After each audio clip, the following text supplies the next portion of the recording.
Visto en el vídeo cómo representantes de algunas empresas también se estaban pronunciando y por lo tanto el sector privado también ha contribuido para que esta obra se empiece a ser realidad. ¿Qué valoración le das? De hecho, antes de que pidieras las imágenes, la pregunta que me estás haciendo está casi relacionada con lo que iba a decir. Mira, yo estaba diciendo que ahora mismo estamos en lo que es la cuarta revolución industrial, pero el continente africano tiene un reto muy grande y es, primero tiene que vencer la tercera revolución industrial para que la cuarta le vaya muy bien. ¿Qué significa esto? El occidente siempre ha considerado al continente africano como un continente solo para el consumo, no para la producción. Es decir, tenemos que estar siempre pendientes de lo que produce Occidente y nosotros somos su mercado para vender lo que necesita. Y este es el reto que debemos vencer. África y Guinea, o sea, todos los países africanos en ese sentido estamos nosotros también. Por tanto, si vencemos esto, tendremos una independencia económica que nos va a llevar a un montón de beneficios. Por tanto, la idea de esta fábrica, que gracias a Dios parece ser que la propuesta parece que viene de la parte del sector privado. O sea, la idea de esta fábrica es que primero nos va a contribuir a lo que es el crecimiento económico del país. Y el crecimiento económico del país efectivamente va a traer lo que estamos diciendo ahora. Habrá empleo. Ya lo del empleo después le diré a Antonia unas cositas ahí. Sí. Ya contribuye al empleo. Es decir, que la gente pueda demostrar sus habilidades y vender su fuerza de trabajo. Y después va a traer otra sinergia a la propia economía. Por ejemplo, es una fábrica de harina. ¿Cuál es la materia prima de harina? Ahora los productores de la materia prima de harina ya tendrán dónde poder vender, ya tendrán que organizar la emprendeduría, porque hay tres sectores de la economía, ¿no?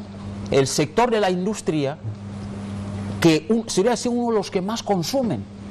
Por eso muchas veces los vendedores siempre se limitan a vender a las familias. Pues mire, ya tenemos una industria que se le puede vender la materia prima de la harina. O sea que ya va a crear emprendedurías ahí. Ahora, a nivel de Guinea Ecuatorial, ¿cuáles son las ventajas de hacer estas cosas? Tenemos una gran ventaja, que es la propia juventud. Yo lo dije aquí una vez. La juventud se está formando y esto es una ventaja enorme para que se creen iniciativas de este tipo. El sector privado,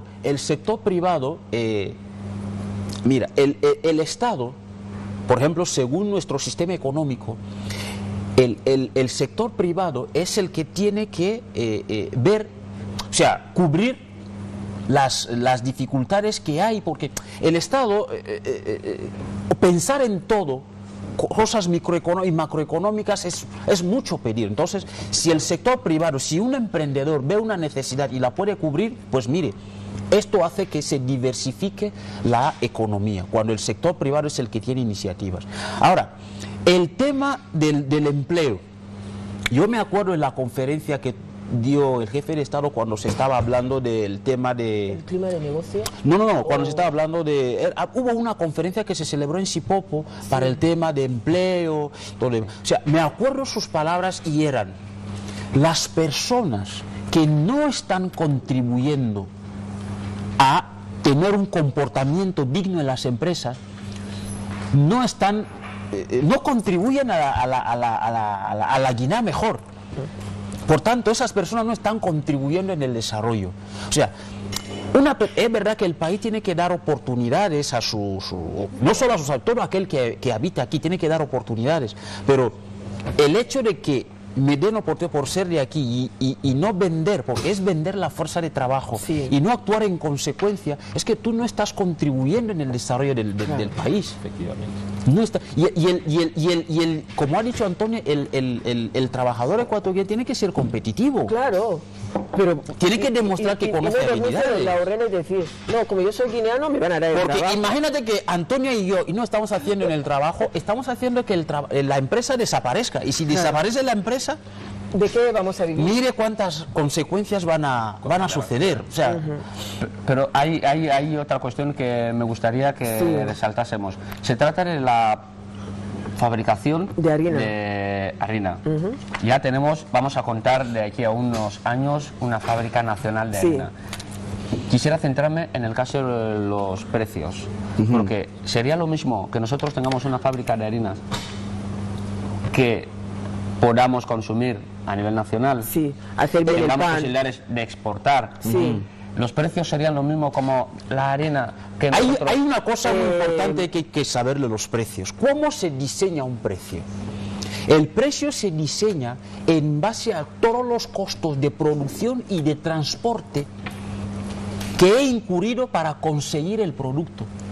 En principio aquí el costo de transporte de un país a Guinea se elimina, porque ya no hay costo de transporte traerlo de otra parte, ya se ha eliminado. Esto a priori hace que se venda diferente, o sea, que el precio sea diferente a que se haya producido en otro lugar. El único precio que se puede dar aquí es el precio de almacenaje, o sea, el hecho de almacenar el producto ahí y tenerlo en el stock.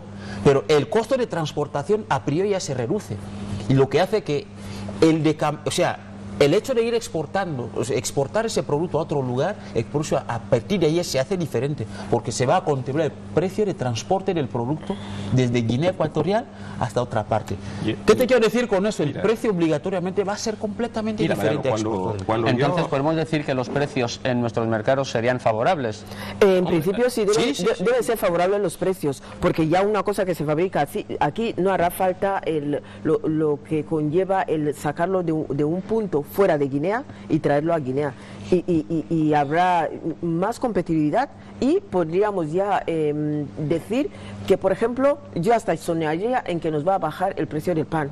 ¿Sabes por qué? Porque la harina, si la fabricamos de aquí, el pan a lo que está costando, que son 50 francos, seguro que con la fábrica nos va a costar 25 francos, o si no, hasta más exagerado, 2 panes a 25. Entonces esto en la cesta de la compra se va a notar el cambio. Bueno, yo a priori podemos partir de que, hombre, esto va a tener su incidencia en la bajada de los precios de los productos relacionados con la materia prima de la harina.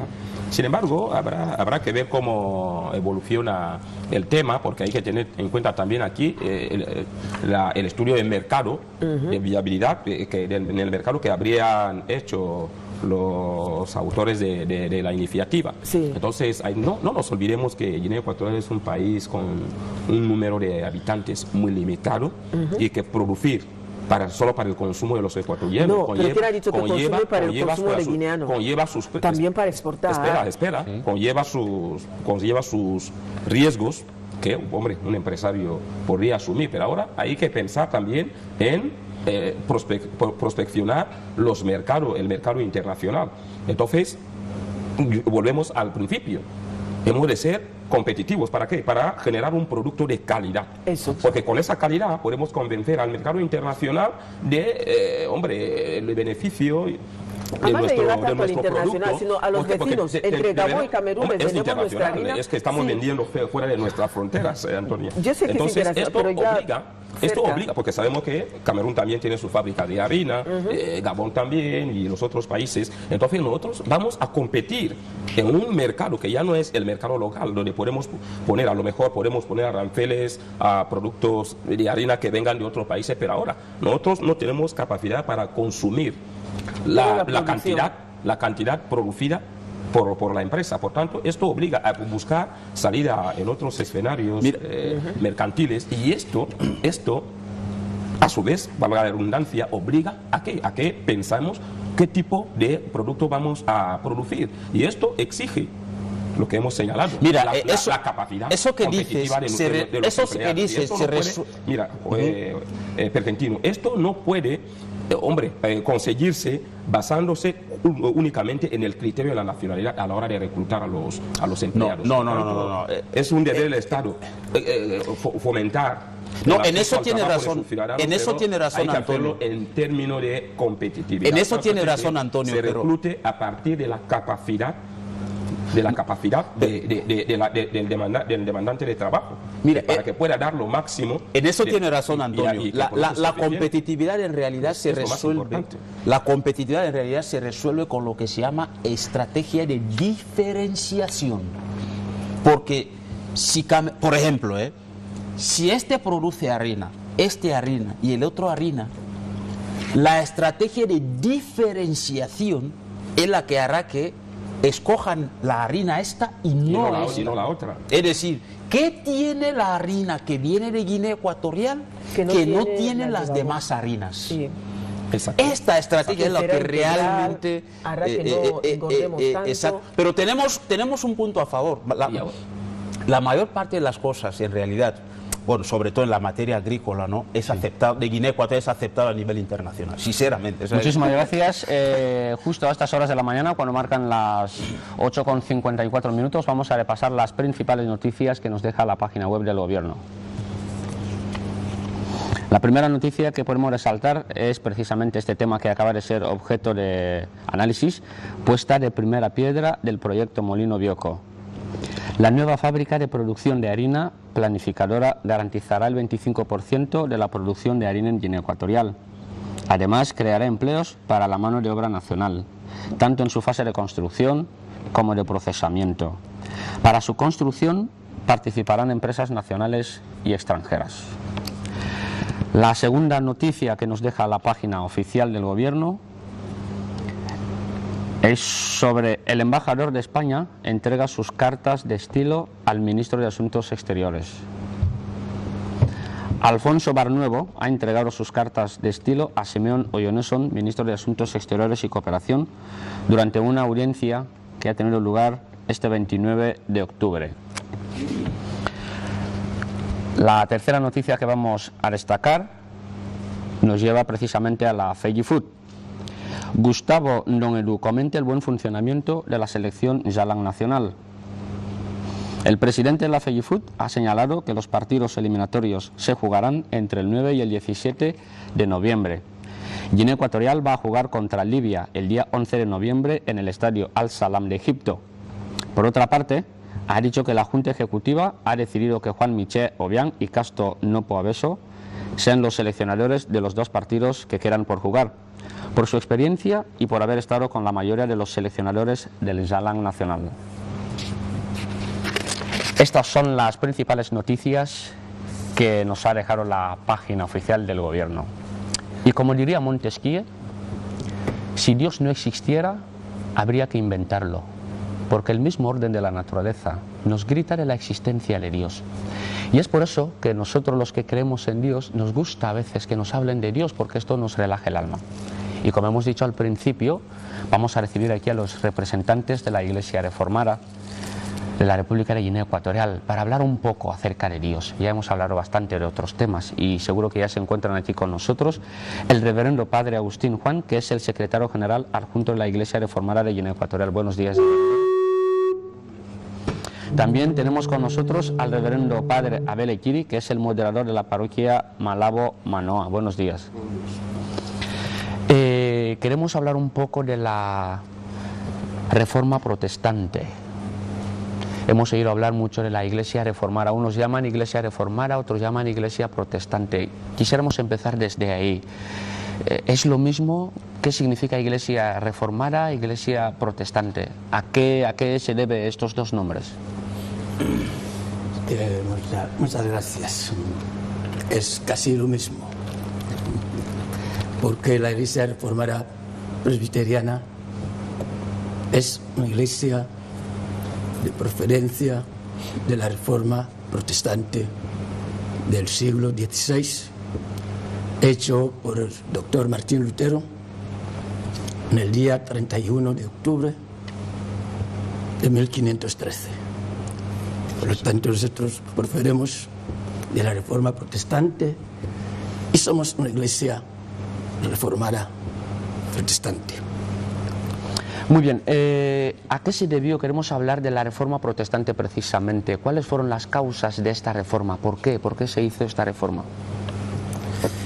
Sí, muchas gracias. Como lo explicó mi colega, el pastor Agustín, la reforma protestante surge como el disgusto que tuvo Martín Lutero por diversas inquietudes y abusos cometidos por la Iglesia Católica de entonces, el siglo XVI. Entonces conviene traerlas, si tenemos fresca la memoria, algunas cuantas. Podemos citar primero lo que había entonces era el favoritismo o el nepotismo. Es decir, había confesión de cargos eclesiásticos a familiares que no tenían ni formación religiosa ni vocación religiosa. Esta fue la primera causa que podemos destacar. La segunda causa que podemos destacar es que había lo que llamamos el nicolaísmo. ¿Qué quiere decir esto? Y es que el Papa Nicolás II prohibió a que los clérigos se casaran. Entonces ellos, al contrario, ellos practicaban lo que llamamos el amancipamiento o casamiento de los clérigos. Es decir, los sacerdotes católicos tenían mujeres, pero no casadas. Como he dicho, el Papa Nicolás II lo prohibió, pero lo hacía. Entonces era una causa de que la reforma se instalara. Había también lo que llamamos la famosa venta de indulgencias, que fue el escollo que provocó la ira de Martín Lutero. Entonces, ¿qué significa esto? Que los clérigos católicos de entonces, los papas, vendían el perdón, como quien dice, vendían el perdón de pecados a cambio de donativos o dinero, para así aprovechar la construcción de la Basílica de Roma. Había entonces también el exceso de poder del Papa, de los papas, lo que no le gustó a los monarcas de entonces, de Alemania. Había entonces también lo que llamamos la poca formación de los clérigos, ya que la mayoría pues, se presumían de hablar en latín, no se sabe si era lo correcto. Entonces, entre otras, habían otras causas que estas son las que podemos traer a la memoria de todos. Y hablando de esa formación que dice la poca formación en los clérigos, los protestantes más o menos para llegar a ser un párroco protestante, ¿qué exige? ¿Qué estudios hay que hacer?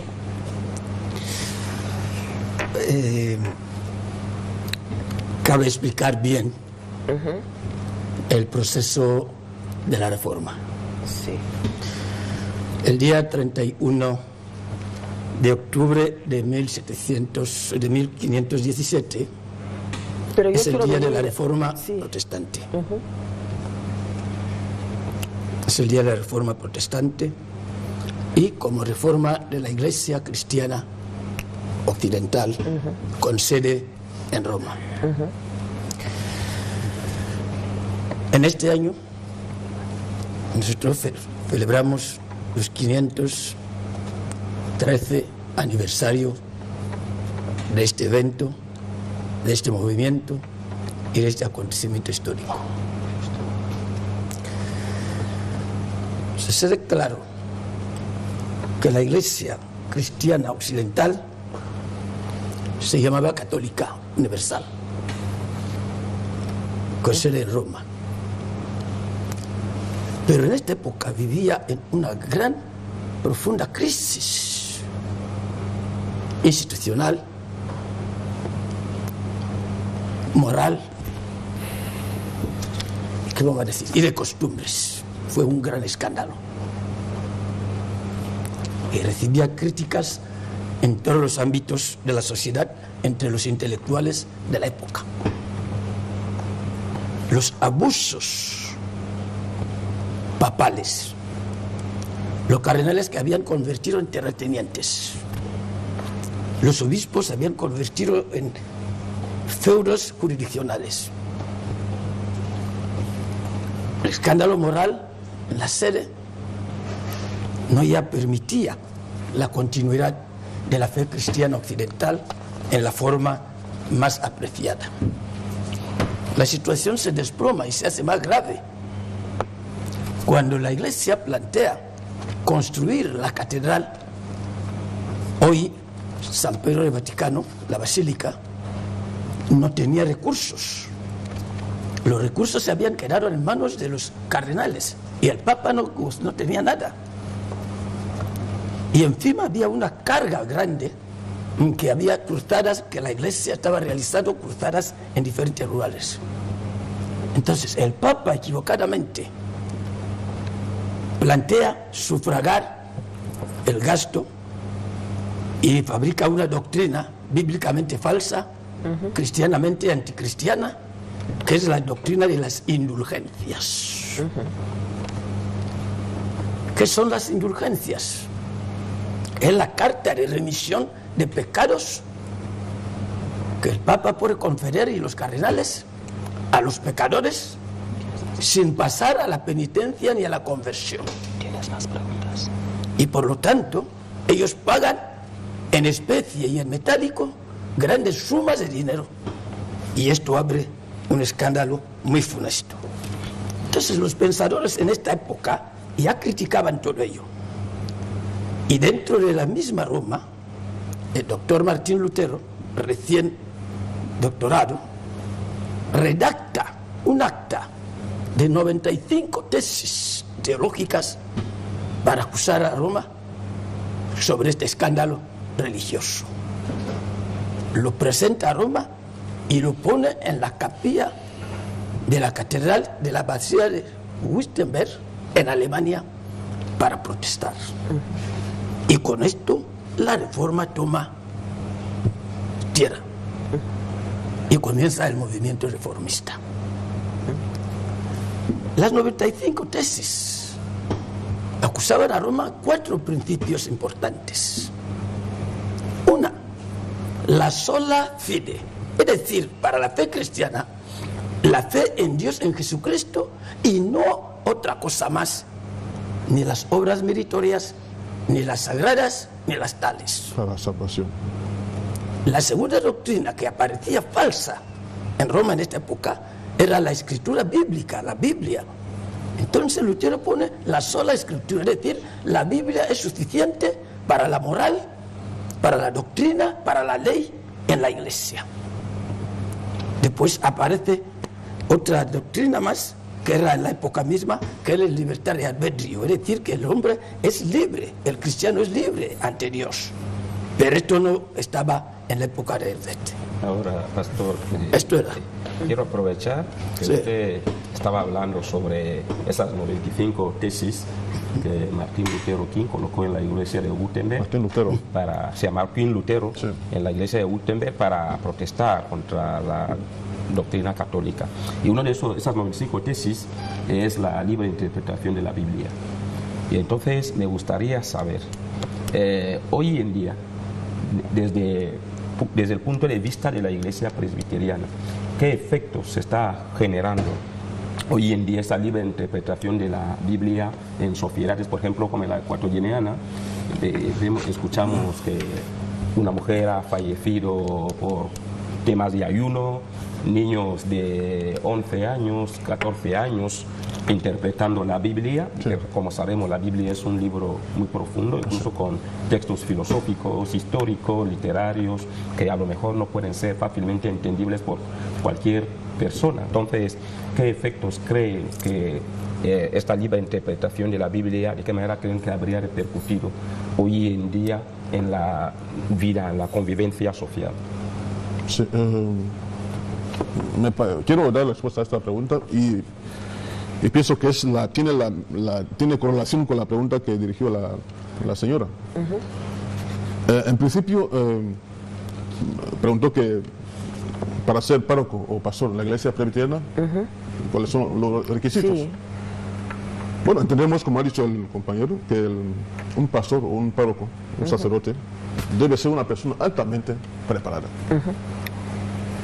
Por eso de que va a leer e interpretar la Biblia, como le ha dicho el compañero. Es muy profunda, tiene sus géneros literarios, tiene sus cosas, Entonces, nosotros exigimos a nuestros candidatos una formación científica, académica, básica. Es decir, haber pasado por primaria, bachillerato, si es posible, a la universidad, por la universidad. Esta es la primera condición que exigimos a nuestros candidatos. Es decir, que tengan una formación científica básica. Si ha pasado por la universidad, todavía mejor, como muchos lo hemos hecho. La segunda condición es formación teológica, es decir, la formación netamente ya teológica, bíblica. En la teología, en la formación teológica tenemos diferentes especialidades, teología, lenguas bíblicas, la hebrea, latín, griego, arameo incluso.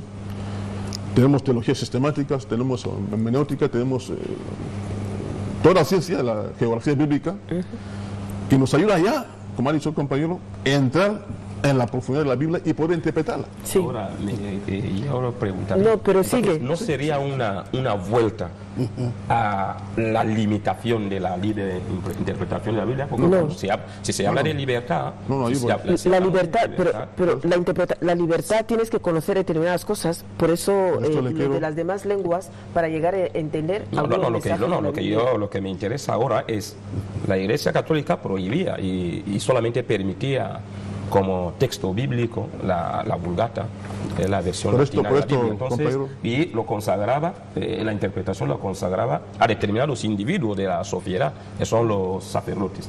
Entonces, la reforma presbiteriana propone, entre las 95 tesis, la libre interpretación de la Biblia. ¿Cuál quiere decir? Que cada individuo tenía capacidad de poder entender la Biblia en su sentido ahora.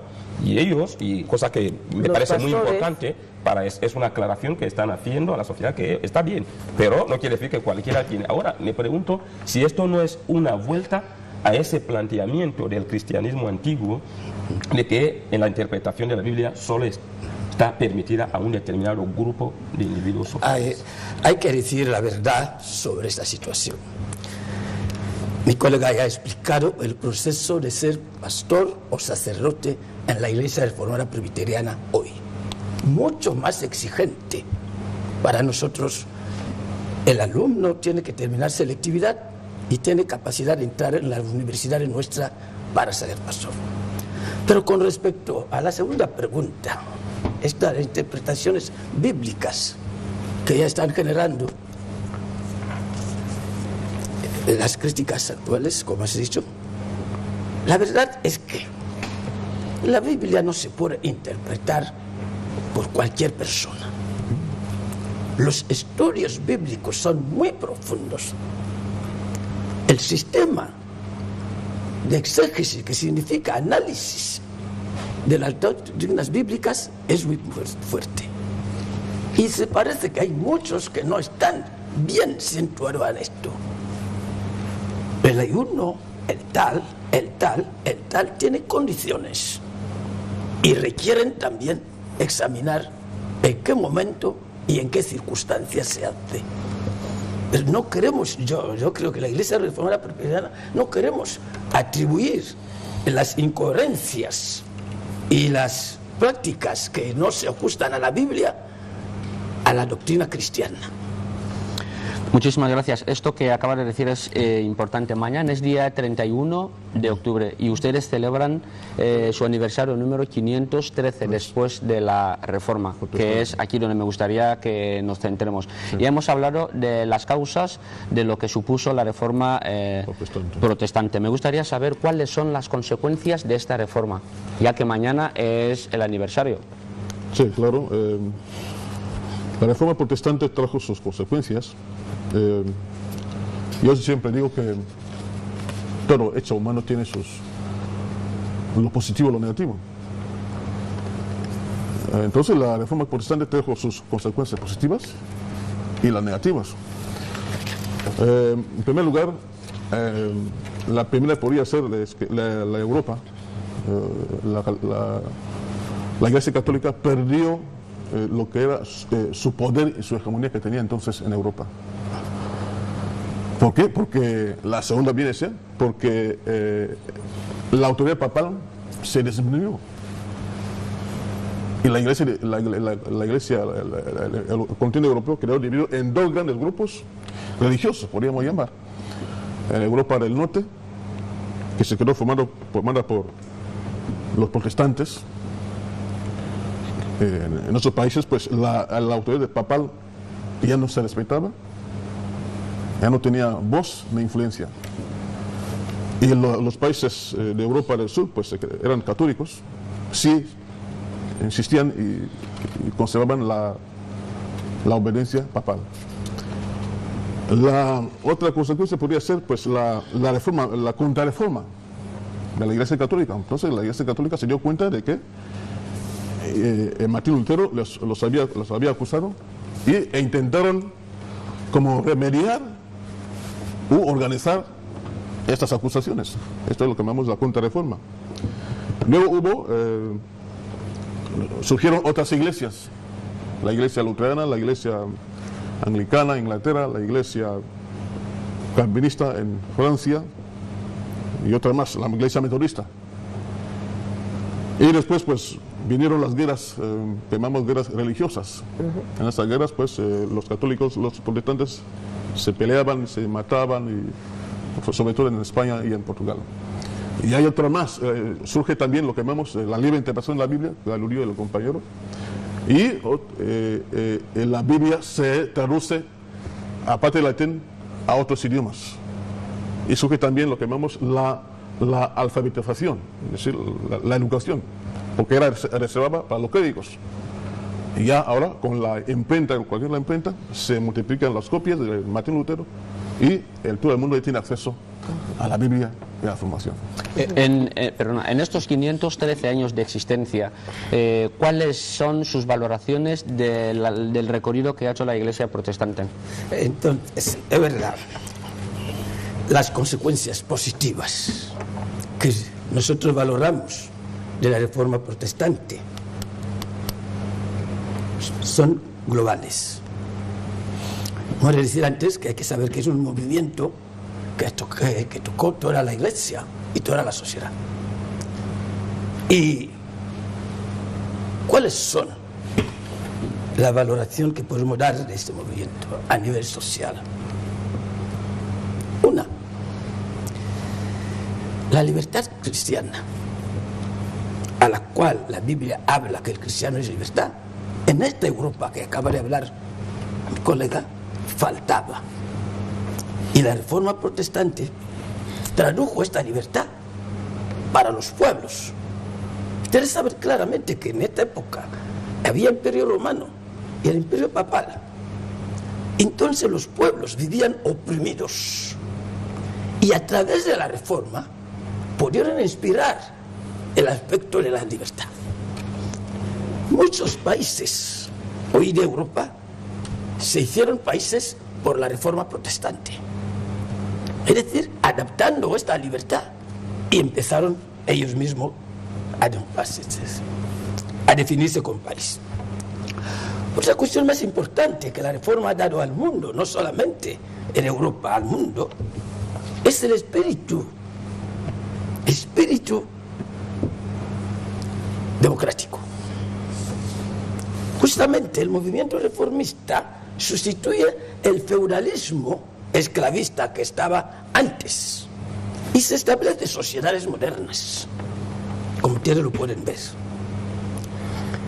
A nivel económico, yo conozco buenamente, que ustedes ya lo sabrán, que acusan a la Iglesia, a los protestantes, que somos el espíritu del protestantismo y el capitalismo moderno. Sí.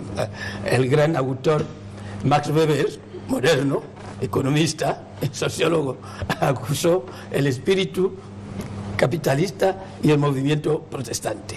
Pero nosotros aceptamos la crítica, pero esto fue una contribución. Y después, finalmente, decirle que la Biblia y el conocimiento de la Biblia permitió al hombre que estaba en la época de la Reforma cerrado, no había conexiones, ahora tenemos pueblo libre, podemos conectar con otros. Todo ello viene en la Reforma Protestante.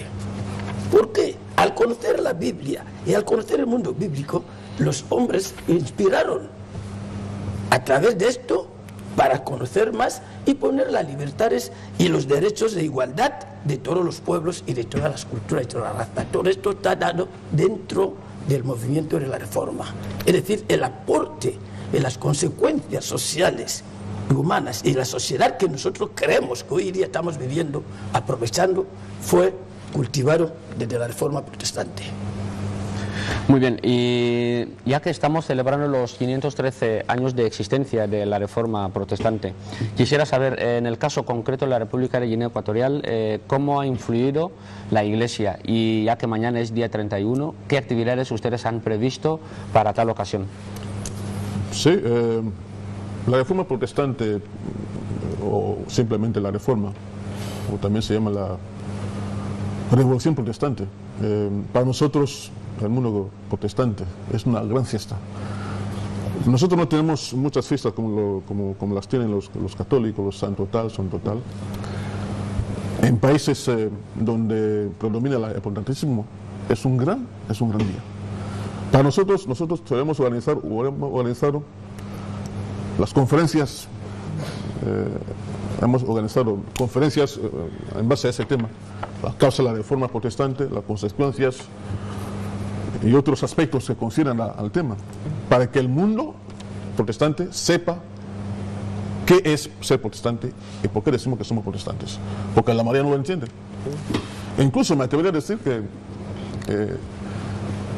el católico, como se dice hoy, atribuyen al romano, todo el mundo es católico, porque la palabra misma católico significa universal, por eso dicen apostólico, todo el mundo es católico.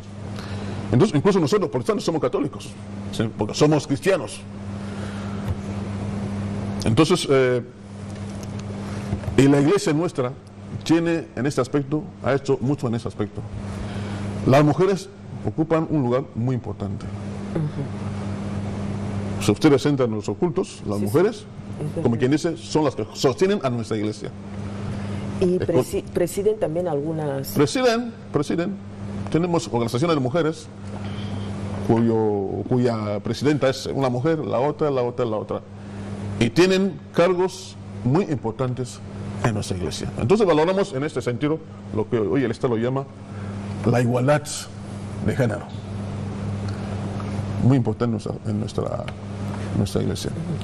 Cabe acolar ahí. Sí. Cabe acolar ahí de que la influencia del protestantismo en Guinea Ecuatorial es muy trascendente. Sí. De ahí va la primera iglesia que organiza a la mujer como mujer es la iglesia presbiteriana reformada en Guinea Ecuatorial. La primera iglesia, y en la sociedad nada menos que colonial española, que reconoce que la mujer tiene derecho, es nuestra iglesia. Vale. De ahí va mi pregunta. Según lo que leí de la historia de Guinea, primero aquí se colonizó por los ingleses y eran protestantes. Sí. No sé, eso significa que la iglesia protestante llegó antes que la católica. Sí. Y luego hay una diferencia que veo en las sociedades, sobre todo el colonialismo, a la hora de comparar cómo fue la colonia inglesa a la española. Por eso del capitalismo.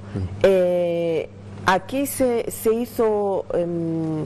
a ver, en este sentido, siendo que la iglesia protestante llegó antes y tenía esa base difícil, sobre todo esa base fácil, positiva del capitalismo y ponderar a la mujer, ¿por qué se ve esa diferencia que hay más adeptos ahora al catolicismo que colonizó ya cuando España ya vino después, que la que hubo antes cuando estaban los ingleses? ¿Por qué esa diferencia? Verdaderamente es la iglesia protestante la que llegó antes. Sí. Los protestantes son los más antiguos en Guinea. 1840. ¿Por qué? La colonización española, cuando llega en su momento, es cuando aparece el catolicismo. Pero ya la iglesia metodista, que es la iglesia reformada protestante, ya estaba afincado aquí en la isla. A través de los esclavos que traían los los ganeses, sí, sí. tal, que los colonieses que estaban. Aún más, la iglesia bautista estaba también enferma en estos momentos. Pero la iglesia reformada presbiteriana, como hija de la iglesia misionera de Estados Unidos de América, se establece en Guinea en 1840 en forma oficial. Porque anteriormente no quiero abrir peleas religiosas, pero claro, con el colonialismo español no se aceptaba que las iglesias no católicas no pueden afincarse en las ciudades, estaban en los pero hay que suburbios. decirlo porque es parte de nuestra historia. No son conflictos, sino son realidades que debemos saber, porque claro, en una mente, sobre todo en la mía, decía, ¿por qué hay tantos católicos siendo que la protestante llegó antes? Sí, colonialismo. Sí, el colonialismo. Sí. Entonces no dejaba que la iglesia católica realizase sus reuniones. Sí. Pero entonces, ¿y cómo se mantiene esa iglesia protestante? Y con esos beneficios que tiene, sobre todo el capitalismo y promocionar a la mujer. ¿Cómo se mantiene? ¿A escondidas o se queda ausente y luego después empiezan otra vez o hacían sus celebraciones de forma clandestina? Sí, nuestra iglesia, la iglesia presbiteriana, ha sido una iglesia muy fuerte. Una iglesia fuerte y persistente en este país. En esos tiempos de la colonia, incluso de la independencia, preindependencia, en el mismo momento de la independencia, había en ese momento pocos pastores, poca población. Y la iglesia vivía así como si, porque en aquel entonces el presidente de aquel entonces, como sabemos, no permitía la iglesia, la religión. Pero sí, la iglesia vivía escondida, como quien dice, porque no había libertad. Pero ya con el golpe de la libertad, después del golpe de la libertad, pues ya con la implementación de la democracia, toda esa cosa, pues volvió a nacer. Entonces, ahora, en el colonialismo estuvisteis desaparecidos. Estuvimos, pero como quien dice, un poco pasivos. Por el miedo, con la dictadura. La otra época también. Hasta el 79, hasta cuando se abre cuando todo. plenamente ya nos sentimos ya como hijos, como iglesia del país. Hay una cosa, perdóname, déjame una última.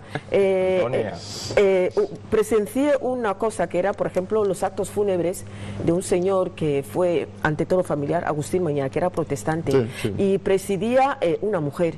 Me impactó por la fluidez a la hora de presidir los actos en fan, sobre todo el poder cantar, la oratoria. ¿Tenéis como un apartado para aprender la oratoria en fan? O yo no sé, sobre todo esta mujer, a mí me impactó el hacer. ¿Cómo es eso? Desde la época misionera, los mismos misioneros que fundaron nuestra iglesia, la primera cosa que hicieron era aprender la lengua nativa. Con lo cual tenían facilidad de transmitir la palabra de Dios en los indígenas, se llamaban entonces, en los nativos guineanos, en las tres grandes culturas que tenemos. Había en Noé, en Benga, en Fan, y ya estaban cultivando también traducir la escritura en Bubi.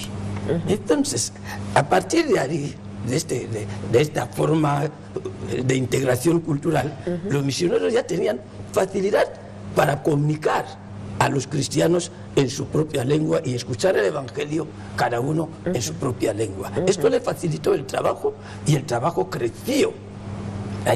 Nosotros tenemos en la historia de nuestra iglesia que los misioneros entran en Corisco, pasan por toda la costa, de Bata hasta Río Campo, atravesan el Río Campo y pasan a Camerún, evangelizan Camerún y van a entrar la segunda vez en Guinea, en la parte del noreste, en la parte de Bebedín, y vuelven a bajar a Bata, ya con más de 30 parroquias, con tantas capillas.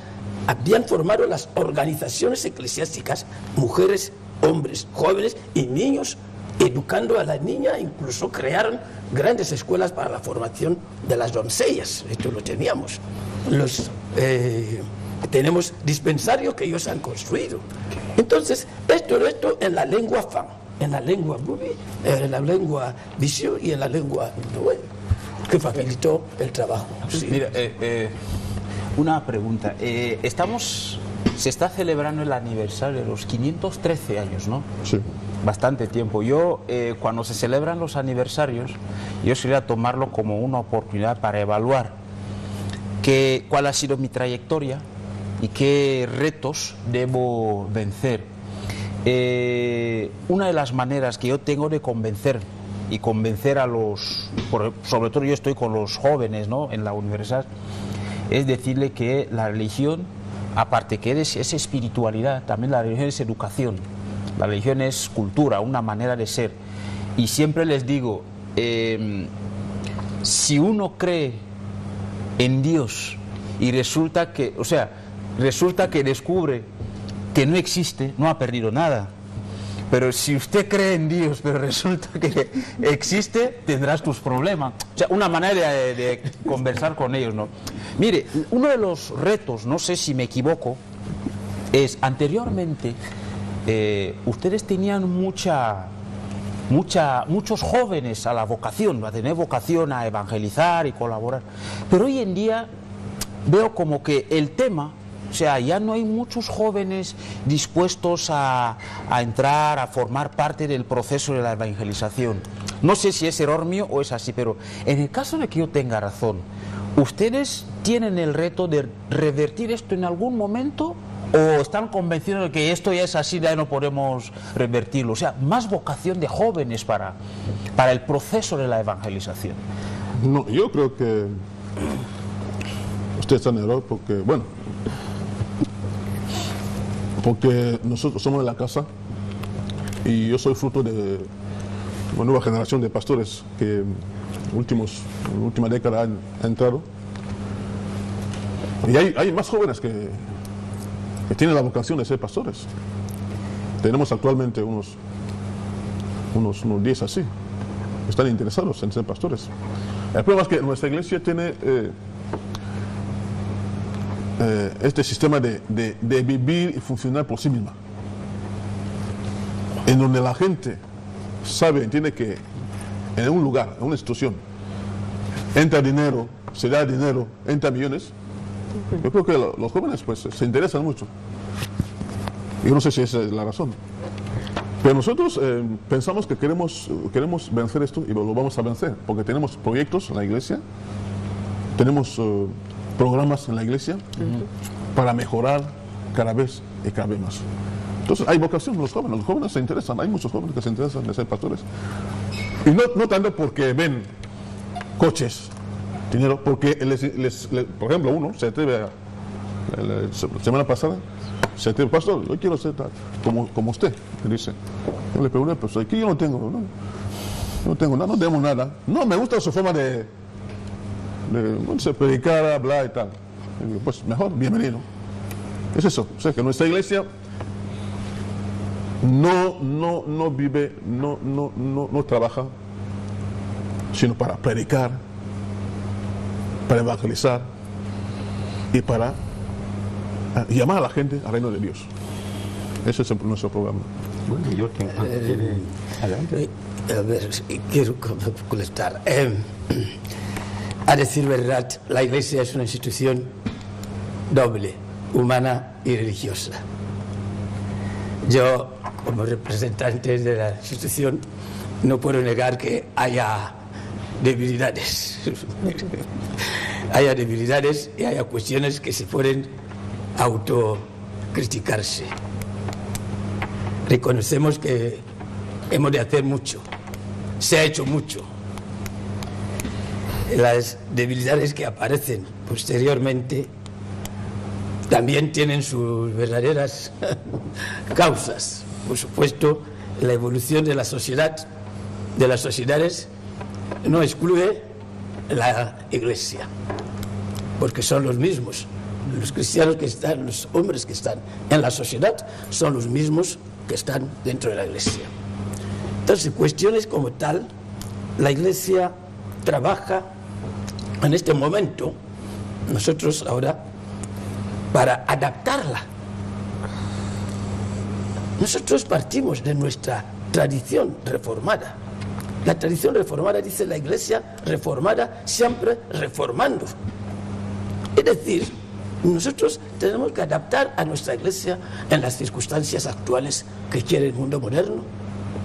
Y esto requiere un reto muy grande para superar los desafíos, cuestiones que aparecen en el transcurso. Entonces, lo de la economía, o quizás los fraudes y tal, y otras cuestiones, ya es de naturaleza del hombre moderno. Y la iglesia sabe qué medida toma para frenar esto, porque nuestro objetivo no es el enriquecimiento. Ahora, señor pastor, justo una de mis preguntas, tengo dos preguntas. Sí. Una de ellas se refería justamente a lo que usted acaba de señalar, en el sentido de son 513 años de evangelización. ¿Qué reformas ustedes creen que debería emprender la iglesia presbiteriana en ese momento para justamente adaptarla a la realidad actual? ¿En qué aspectos cree que tienen que evolucionar o mejorar para que la iglesia pueda adaptarse a la dinámica social del momento? Ahora mismo, en la oficina central de la iglesia, que es la secretaria general, donde yo soy adjunto, y hay un plan de evangelización presbiteriana a nivel nacional. Nosotros reconocemos que tenemos lo que los misioneros han dejado, pero hay muchos territorios y muchas zonas en Guinea donde no aparece la iglesia presbiteriana, por supuesto, Conive, Ensor, Luba, Cogo. muchas zonas que todavía están.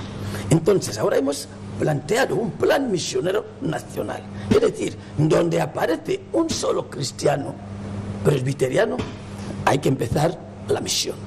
Una. Y otra segunda cuestión es la educación cristiana. Nosotros ahora en la Secretaría General tenemos ya planificado la autonomía, la independencia clerical. Es decir, nuestros pastores se formaban en los seminarios extranjeros.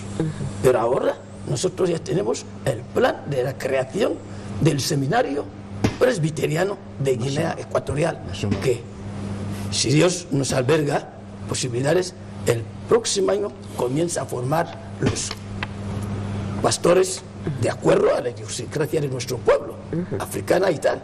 Y la última pregunta es, nos guiamos por el tiempo, y me gustaría una respuesta, si puede ser un poco más sistemática.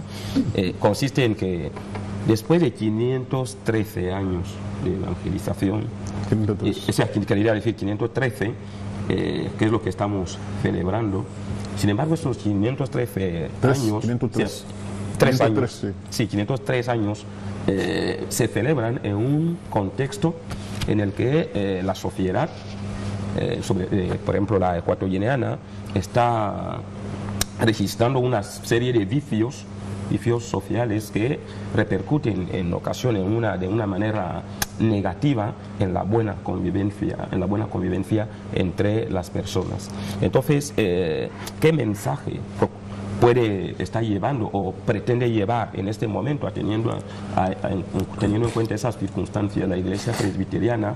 Nos referimos a cuestiones como la delincuencia juvenil, las ambiciones de bienes materiales, inestabilidad matrimonial y familiar y otros vicios que pueden perturbar una convivencia sana en la sociedad. ¿Qué mensaje están llevando a la sociedad para hacer frente a ese tipo de comportamientos que, hombre, desde el punto de vista religioso y social se pueden considerar como distorsionantes?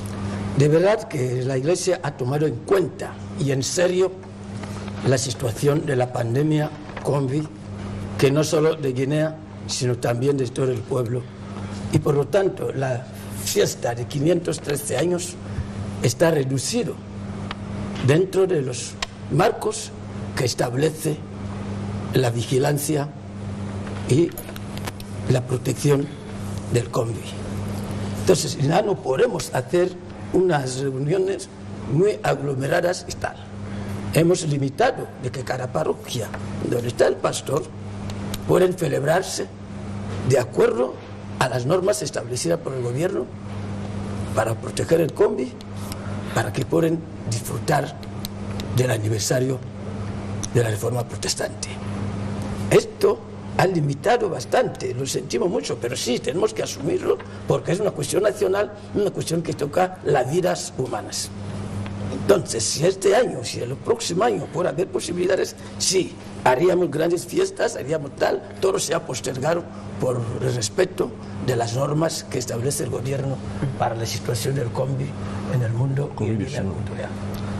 Y añadir como mensaje al pueblo de Guinea Ecuatorial y a la comunidad cristiana en particular, el mensaje no viene a ser otro como el mensaje bíblico, que es recomiendo al pueblo de Guinea Ecuatorial a leer Romanos capítulo 12, versículo 8.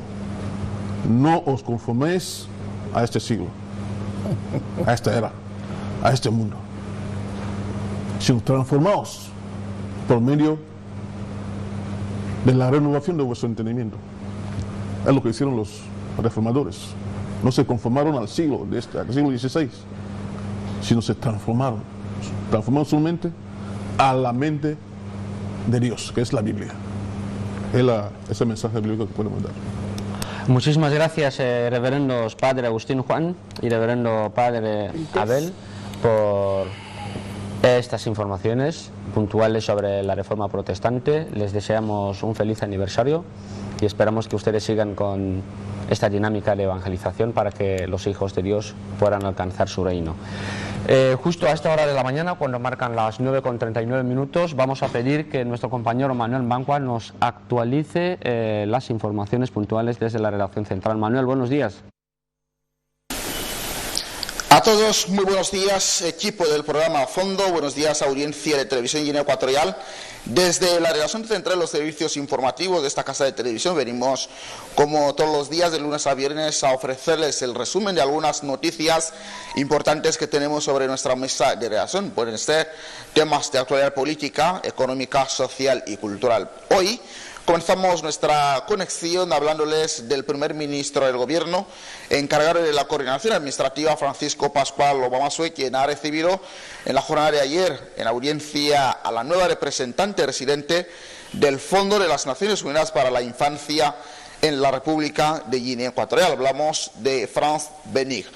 En este encuentro, las dos personalidades han tratado temas relacionados en el marco de cooperación que el gobierno de la República de Guinea Ecuatorial mantiene con esta agencia del sistema de las Naciones Unidas. Y pasamos pues a hablarles de deliberaciones en el Tribunal Constitucional.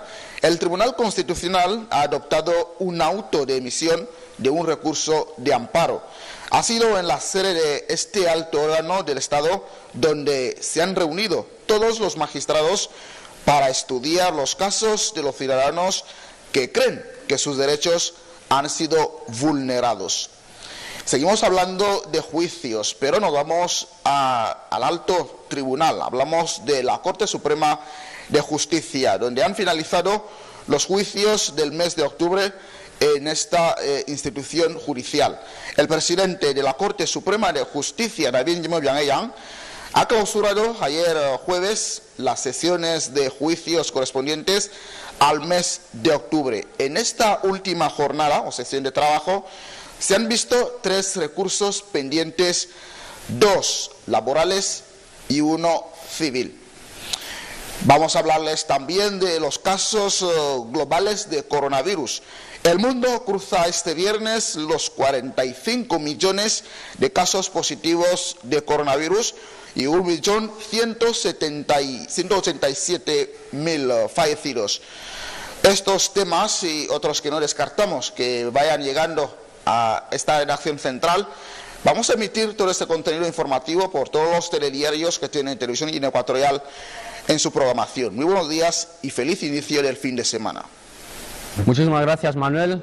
Lo mismo le deseamos que tenga una feliz jornada y un buen fin de semana. Vamos a intentar actualizar las informaciones meteorológicas con nuestro compañero Dalmacio a estas horas de la mañana. Dalmacio, buenos días. Hola, buenos días. Hoy, al parecer, olíamos a sacar paraguas, chubasqueros y abrigos hoy durante el mediodía. Las lluvias vuelven a hacernos compañía en gran parte del país. Por lo tanto, muy pendientes de esta borrasca y este frente significativo irá descargando en diferentes puntos, tanto partiendo desde la isla de Bioko y en muchos puntos de la región continental del país. De hecho, la temperatura, a la espera de que vaya a descender durante las próximas horas. Vamos a repasar las imágenes del día. Hablamos de esta masa de aire frío, desde los puntos del norte que poco a poco también podría llegar a colapsarse en los puntos de la mitad sur de la isla de Bioko. Todo ello debido a este frente significativo y esta borrasca más tormentosa. Se prevé que hoy durante el mediodía volveríamos a contar con algunas que otras ligeras variaciones, sobre todo las temperaturas bajas, y las lluvias vuelven a hacernos compañía hoy durante el mediodía. La tendencia en las próximas horas y lo que se espera durante este fin de semana, vamos a ver algo importante: caminos aguaceros desde la isla de Bioko en muchos puntos del continente. Por lo tanto, apenas hablamos de mayor presencia de rayos solares en esa trayectoria del fin de semana. Muy pendientes de las variaciones de tiempo, podríamos sacar paraguas, chubasqueros, abrigos, por lo menos de lo que se espera para la isla de Bioko. La imagen más actual que se podría contemplar en estos precisos momentos desde la autovía de Malabo 2. Otros datos a destacar: hablamos de combinación entre nubes y claros, sobre todo en la región continental del país, pero poco a poco podríamos también hablar de este mar enmarañado en todos los puntos de la isla de Bioko y con un fuerte oleaje de lo que espera en las próximas horas. A estas variaciones de tiempo también sumarían algunas que otras rachas de viento, eso sí, de muy poca consideración, apenas superan los 100 kilómetros por hora, pero insistimos sobre todo a la prudencia y precaución de las variaciones de tiempo, sobre todo en lo que se espera para la isla de Bioko, y poco a poco este mar enmarañado también irá perdiendo intensidad en la región continental del país. De hecho, la temperatura mínima en estas primeras horas del día sigue todavía estancada en torno a los 23 grados en distintos puntos de la región continental del país, pero este frente y la borrasca tormentosa del distrito de Acunan también podría llegar a afectar algunos puntos más céntricos de la región continental del país. Todo ello con este tiempo un poco revuelto de las lluvias, del mal tiempo y la inestabilidad. Es un fin de semana cargado, insistimos, sobre todo de mucha presencia de nubes, de tormentas dispersas en todos los puntos del panorama nacional, hasta incluso la isla de Anobón, que hace varios días hablamos de alguna que otra ligera tregua. Fíjense cómo el pronóstico del tiempo cambia rotundamente en la provincia isleña con esta masa de aire frío, estos intervalos nubosos muy fuertes que van a tener que obstaculizar el tiempo en general. Repasamos el mapa de iconos, hablamos de una jornada de ligeras manchas oscuras en el continente, pero insistimos, esta borrasca todavía sigue centrada aquí en los puntos céntricos del continente, también en los puntos del norte. Insistimos a la precaución, sobre todo en los puntos del sur, donde poco a poco este aire frío irá ganando mayor presencia, pero desde la franja costera es donde se nota esta presencia de nubes y que por lo tanto podría llegar a afectar a muchos puntos del continente. Otro de los datos a destacar, hablamos de las temperaturas altas y mínimas en torno a los 20 y los menos de 30 grados se dan en distintos puntos del ámbito nacional, pero insistimos sobre todo a la prudencia y precaución de estas fuertes lluvias, porque estarían acompañadas de algunas que otras ligeras rachas de viento. Por lo tanto, apenas superamos los 30 grados, 28 en Malabo, con ambiente de mucha presencia de nubes. Insistimos sobre todo hoy durante el mediodía sobre estas variaciones de mal tiempo, y hoy la lluvia podría volver a hacernos compañía tanto en Malabo así como en los puntos del sur de la isla de Bioko, aunque eso sí es de frente, también va a llegar con importantes acumulaciones en los puntos de la región continental del país. Por eso hoy en estas primeras horas del día hablamos de variaciones de mal tiempo en puntos como Mongomo, gran parte de Jiblos, incluso en los puntos del norte del continente también se sumarían a estas variaciones de tiempo, y muy pendientes de las manifestaciones de las lluvias, que eso sí podrían llevar importantes acumulaciones en los puntos del continente. Isla de Anobón, ambiente de sol y nubes, intervalos solares y nubosos en estas primeras horas del día, pero muy pendientes de la borrasca y el frente que va a tener que circular en los puntos del continente y que podría traer consigo importantes acumulaciones. Insistimos, sobre todo esperamos alguna que otra ligera jornada anticiclónica en puntos como por ejemplo en Bata, sobre todo durante el mediodía. Insistimos sobre la ligera tregua, pero el pronóstico del tiempo en distintos puntos del panorama nacional todavía sigue inmerso en lo que son las lluvias, la inestabilidad y de mal tiempo, y hoy insistimos sobre todo a la prudencia y precaución. Podríamos volver a sacar paraguas partiendo desde aquí en la isla de Bioko y en muchos puntos, sobre todo también en el continente, pero tampoco descartamos alguna que otra ligera tregua en el mediodía, pero el pronóstico del tiempo podría llegar a experimentar importantes cambios, tanto la temperatura, así como los intervalos solares muy fuertes que van a tener que obstaculizar el tiempo en esta trayectoria del fin de semana. Y en Malabo hablamos de cielos amenazados, nubosos y muy pendientes de esta borrasca más tormentosa que podría volver a hacernos compañía en esta jornada del viernes, a la espera de que las temperaturas también vayan a subir durante el mediodía. Muchísimas gracias, Dalmacio. La lluvia nos va a hacer compañía durante la jornada y ya nos hizo compañía ayer. Seguro que en la ciudad capital en estos días llueve bastante. Vamos a intentar ya concluir con el tema de la semana, que es la gran tarea que tienen los profesores, que en estas condiciones y en estas circunstancias tienen que buscar todas las formas de acabar con sus programas, las dificultades que eso encierra. Hoy sería como una especie de todas las recomendaciones que hablamos de la semana. Me gustó la idea que dio nuestra compañera Rosa, que hacía su hermana que era profesora. Su estrategia. Sí, la estrategia de evaluaciones por cada tema, evaluar, porque no sabemos si volverá a haber confinamiento o no, no sabemos cómo terminará, por ejemplo, el año. Entonces de ahí es súper importante el tema ese de volver a evaluar cada tema. Y otra cosa que los profesores también, hacerle a los alumnos ya coger ese hábito, el hábito de poder hacer las tareas en casa.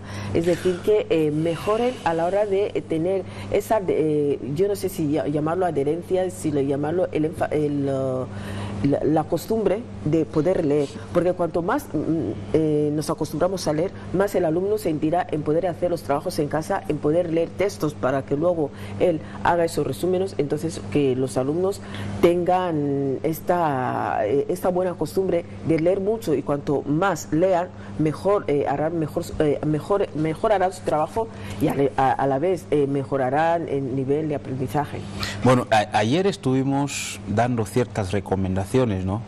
Habíamos hablado de la interacción entre el sistema educativo y las entidades de telecomunicaciones, de radio, de televisión. O sea, esa interacción, habíamos hablado del sistema, del modelo, o sea, que la evaluación sea el tipo continuo. Hoy también habíamos hablado de la propia relación profesor-alumno. Hay una cuestión que me gustaría introducir dentro de este parámetro de ideas, ¿no? Y es que estamos en un momento atípico, estamos en una situación de emergencia, ¿no?, que no esperábamos. Pero lo más importante y peligroso de todo esto es que no sabemos cuándo esto va a acabar.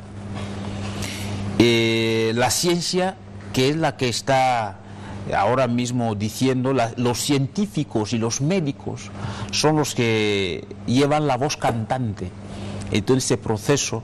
Todavía no nos aclaran si esto es temporal o es cuándo va a terminar. Por tanto, para la educación de los niños, o para la educación en las escuelas, es un proceso que se siente amenazado porque no sabemos cuándo será el punto final, si el punto final será a largo plazo o a un corto plazo, ¿no?, o a mediano plazo. Entonces, para eso se necesita mucho más que antes la propia colaboración de las familias.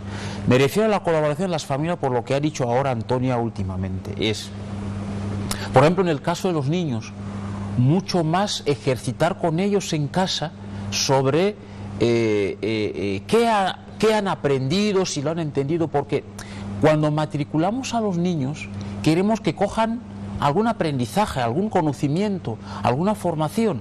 Ahora los profesores, los maestros van contrarreloj para querer reducir esta brecha, pero entonces nosotros también tenemos que colaborar en casa para que ayudar a los niños en los ejercicios. Ya hay casas que conozco que ya tienen la pizarra, donde los niños ya el estudio continúa en casa, porque tenemos un reto todos.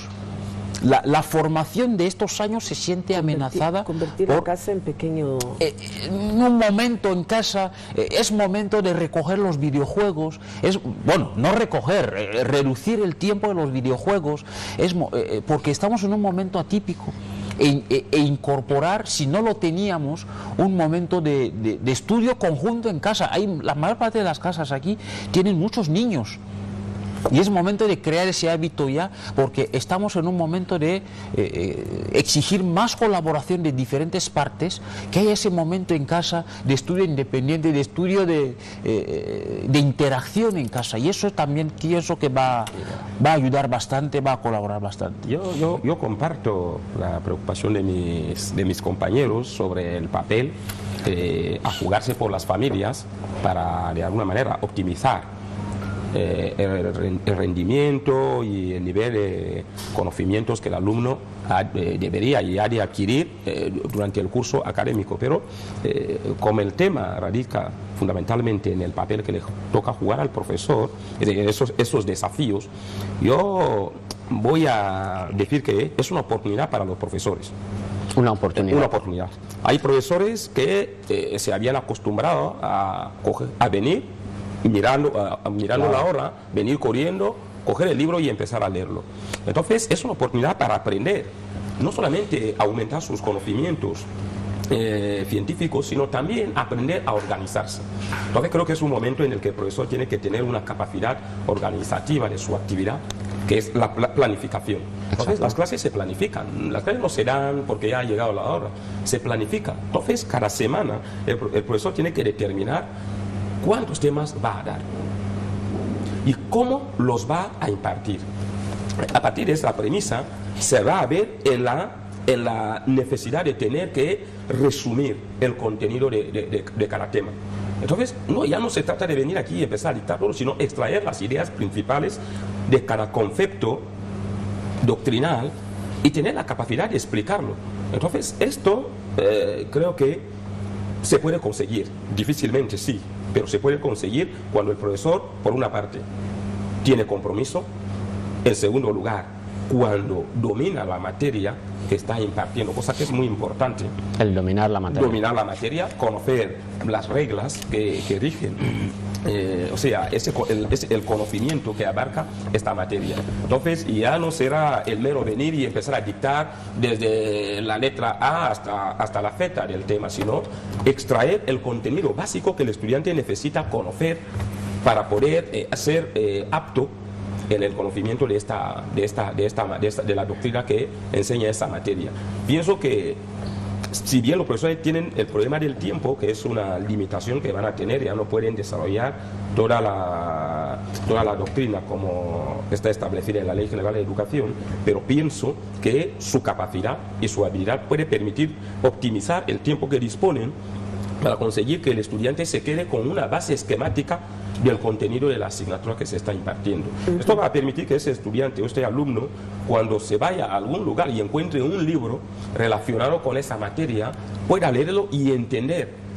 ¿Por qué? Porque la misma estructura le va a ayudar, va a conocer las denominaciones de los conceptos, y esto le va a permitir poder asimilar más fácilmente el contenido doctrinal que está inserto en el libro. Pero si el profesor solamente quiere dictar todo el tema conforme como está en el libro, va a tener problemas, porque ni va a sistematizar la clase, ni va a poder darla de una manera más precisa, tampoco el tiempo le va a dar para poder concluir. Y otra forma de optimizar las clases, sobre todo en estas recomendaciones y conclusiones para los profesores, hay otro apartado que es muy importante, que es que el mismo profesor, a través de el programa que se ha dado, porque hay un programa que se da, pero luego hay unos temas que para el profesorado supone de mucha más importancia, y de ahí partir por esos temas que son tan importantes, son los primeros que tenemos que ir dando, de tal manera que como no sabemos cuándo termina y si va a haber confinamiento otra vez o no, entonces pues se tendría que empezar por esos temas que el profesor considere importante según el programa que se va dando.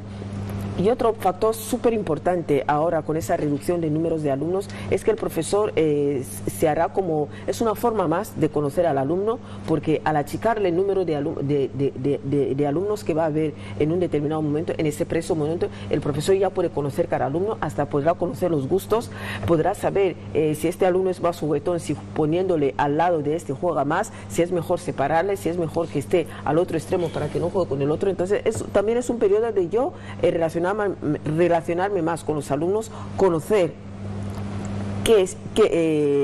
qué característica tiene cada alumno, y a partir de ahí también esto ayudará a que si este alumno se le da más bien por las matemáticas y el otro se le da más bien porque tiene más facilidad a la hora de aprender las obras literarias o algo por el estilo, pues ayudarle a que sea el camino a la hora de ya elegir la especialidad que en algún momento quisiera tener. ¿Por qué? Porque el alumno pero Antonia, la estrategia de que mire, en principio los temas son importantes ¿para quién? Para el alumno. ¿El alumno o el profesor? El alumno. Porque el alumno va a aprender, suponte como la selectividad. Yo sé que tema en la selectividad son constantes, los temas que siempre preguntan en la selectividad, y a partir de ahí me voy a orientar a que al alumno le quede Pero Antonia, el problema está en que tú no, cuando se elabora un tema, o sea, cuando se elabora una asignatura, la asignatura, los temas que tienen una asignatura tienen una secuencia. Es decir, ya sé que tiene secuencia. Para yo enseñarle a dividir, déjame pasar primero, enseñarle a pero por sumar. ejemplo, en filosofía, los dos planteamientos en la filosofía, por ejemplo, que yo aprenda Hume, a veces Hume no se pregunta y se pregunta más por Aristóteles o Sócrates. A conseguir un resultado. Sí, un resultado, claro. Pero y es muy profundo lo que dice Pergentino. ¿Por qué? Porque la planificación educativa se hace en forma de eslabones, de tal suerte que cada tema tiene conexión directa con el tema siguiente, y el alumno necesita dominarlo para poder entender mejor. En realidad tiene conexión con lo anterior y con lo que viene. Sí, pero hay temas que no puedes saltarlo. Es muy complicado saltar. Tal vez la estrategia sería cómo enseñar, o sea, cómo transmitir la información resumiendo los contenidos, y en segundo lugar está también pidiendo o bien contribuyendo con el apoyo de las familias. Contando con el apoyo de las familias. ¿En qué sentido? La familia no conoce la planificación educativa, pero el profesor, el maestro, puede estimular a la familia para que contribuya. ¿De qué manera? Las tareas que el maestro va encargando al alumno hacen que la familia haga acompañamiento, pero un acompañamiento más provechoso, porque no es enseñarle cualquier cosa, decirle, oye, coja un libro y lea, sino acompañarle en qué tiene que hacer conforme a las tareas encomendadas. Por eso yo ayer... Pues nada, chicos, estas recomendaciones también me toca a mí. Por eso yo ayer dije lo siguiente: la mejor manera, bueno, siempre ha sido así, simplemente que ahora hay que acentuarlo más. La mejor manera, de acuerdo a las situaciones actuales en que vive el mundo, la mejor manera es poner al estudiante como protagonista de su propio proceso. Por ejemplo, yo puse el ejemplo ayer. Si a un niño, de esos que son pequeños, debo enseñarle cómo usar la taza. El de 3 años, la taza, 3 años. Le enseño, le digo, vale, ayer, o sea, mañana, usted vendrá a hacer una demostración a tus compañeros de cómo se utiliza la taza. Primero le estoy dando un protagonismo.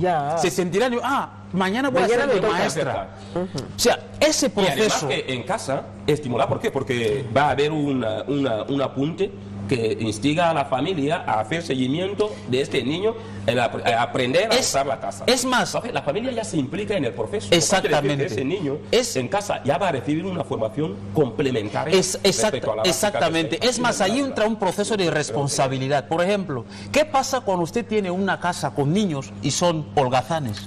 Es fácil de resolver. Asigna de responsabilidad a cada uno. Mire, a partir de ahora se vuelve a encontrar la casa azul, usted es el responsable de que la casa esté limpia. Usted lo resuelve. Lo mismo, a ver, hoy te enseñé a cómo se utiliza la taza. Mañana me enseñas cómo se hace, si lo has entendido. Y esto, el niño se siente comprometido. Yo pienso que la situación actual interpela al cuadro docente a quizá hacer un replanteamiento de las metodologías